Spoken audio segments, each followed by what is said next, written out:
अघि भर्खरै मैले रवि लामिछानेको एउटा स्पिच हेरेको थिएँ। त्यो स्पिचमा उहाँले भन्नुभएको थियो कि यो पटक चाहिँ पुरानोलाई प्रतिपक्षमा समेत नराखौँ भन्नुभएको थियो। त्यसपछि मैले चाहिँ उहाँले भन्नुभएको नयाँ पार्टी र नयाँ पार्टीको अनुहारहरूलाई निहाल्ने प्रयास गरेँ। निहाल्ने प्रयास गर्दा सर्वप्रथम म उहाँसँगै ठोकिन पुगेँ।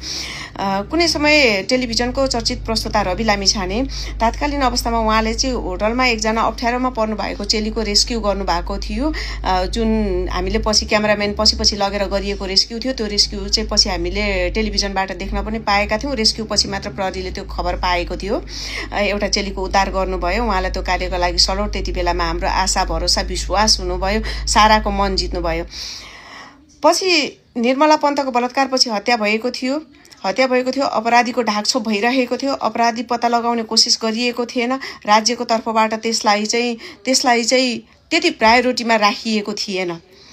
रवि लामिछानेले राजनीतिमा आइसकिसकेपछि चुनावका बेलामा प्रतिबद्धता गर्नुभयो, यो हत्यारालाई म चुनाव जितेको 22 दिन, सरकारमा गएको 22 दिनभित्रमा म कठघरामा उभ्याउने छु। साँच्चै हामीलाई धेरै आशा लागेको थियो। नभन्दै चुनाव जित्नुभयो, गृहमन्त्री बन्नुभयो। गृहमन्त्री बनिसकेपछि त्यो विषय उहाँले उठाउन सक्नु भएन, किनकि उहाँ बाको तारिफमा तल्लीन हुनुहुन्थ्यो कि त्यति बेलामा। यहाँ मलाई अहिले फेरि बाको झोले भन्दै गाली गर्न आउनु होला, तर बाको असली झोले चाहिँ रवि लामिछाने है। बाको असली झोले चाहिँ रवि लामिछाने। तात्कालीन अवस्थामा कुरा मिलिन्जेली, उहाँहरूको मन मिलिन्जेली, भागबण्डा मिलिन्जेली। त्यसपछि मैले अर्को अनुहार निहाल्ने प्रयास गरेँ। एक दिन के बालेन शाहले राति अङ्ग्रेजीमा राष्ट्रिय स्वतन्त्र पार्टीलाई गाली गरिदिएका थिए। त्यो समयमा चाहिँ राष्ट्रिय स्वतन्त्र पार्टीका लागि बालेन शाह गजडी ट्यापे कामै नलाग्ने। अहिले टाउकोमा आएर झुन्डिसकिसकेपछि भगवान्।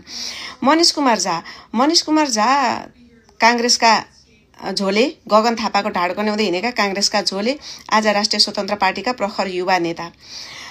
स्वर्णिम वाग्ले काङ्ग्रेसमा रहँदा एमसिसीका मतियार, विदेशी दलाल, एजेन्ट, आज राष्ट्रिय स्वतन्त्र पार्टीबाट बन्ने आगामी सरकारको लागि अर्थमन्त्रीमा सिफारिस बनिसक्नु भएको छ, बजेट लेख्न थालिसक्नु भएको छ। त्यसै गरेर अमरेश कुमार सिंह सदन चलिरहेको बेलामा महिला सांसदहरूको पनि ख्याल नगरिकन नाङ्गे झार बन्ने तात्कालीन अवस्थामा राष्ट्रिय स्वतन्त्र पार्टीका लागि एक चरित्रहीन भारतीय दलाल काङ्ग्रेसी नेता, चरित्रहीन काङ्ग्रेसी नेता, भारतीय दलाल, आज राष्ट्रिय स्वतन्त्र पार्टीका युवा नेता, आज राष्ट्रिय स्वतन्त्र पार्टीका एकदमै उच्च तहको व्यक्तित्व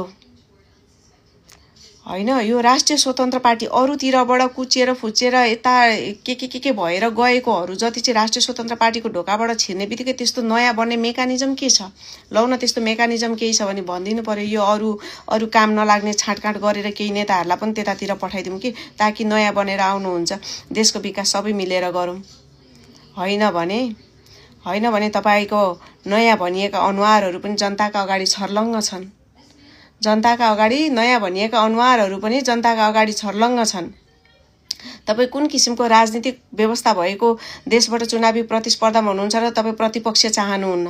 तपाईँ प्रतिपक्ष स्वीकार्नुहुन्न? विपक्षी दलको अस्तित्वलाई स्वीकार गर्न नसक्ने तपाईँ कस्तो किसिमको राजनीतिक प्रणालीको विकास गर्न खोज्दै हुनुहुन्छ? त्यसको जवाफ जनतालाई चाहिन्छ। कस्तो किसिमको राजनीतिक प्रणालीको विकास गर्न खोज्दै हुनुहुन्छ? अनि यहाँ मलाई फेरि साथीहरू आउनु होला कि झोले भन्दै अश्लीलताको बोरा बोकेर यहाँ भमिट गर्न आउनु होला। सहीलाई सही भन्न सिक्नुहोस्। यी मैले भनेका क्यारेक्टरहरूलाई एकचोटि बुझ्नुहोस्, चिन्नुहोस्, सुन्ने कोसिस गर्नुहोस्।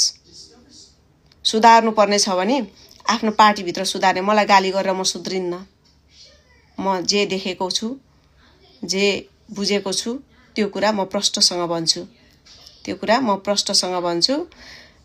फोहोरी मुख बनाउन नआउनु होला है, बुझ्नु होला। अनि नेपाली जनता, रवि लामिछानेले नयाँ भनिदिने बित्तिकै सबै नयाँ भनिदिने बित्तिकै सबै कुरा नयाँ मानिदिनु पर्ने, सबै मानिदिने।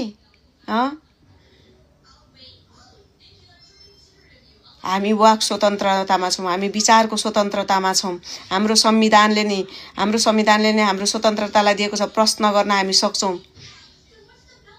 हाम्रा आफ्ना विमतिहरू राख्न सक्छौँ। सहमति होइन, विमतिहरू पनि राख्न सक्छौँ। हामी विचारसँग विवेक प्रयोग गर्छौँ।